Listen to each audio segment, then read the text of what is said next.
Sa General Santos City, nasamsam ang iligal na baril, granada at mahigit 218,000 pesos na halaga ng hininalang shabu sa operasyon ng pulisya sa lungsod. Arestado rin sa operasyon ng isang lalaki. Ang blotter sa report.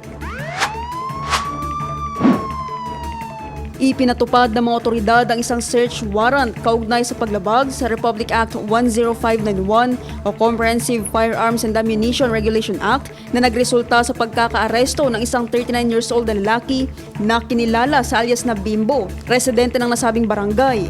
Nakumpiska mula sa loob ng bahay ng sospek ang isang caliber 22 firearms na may magazine na kargado ng 10 bala, isang fragmentation grenade, isang 38 caliber live ammunition, 7 sachet ng hininalang shabu na may kabuang timbang na 32.1 grams na may tinatayang halaga na 218,280 pesos.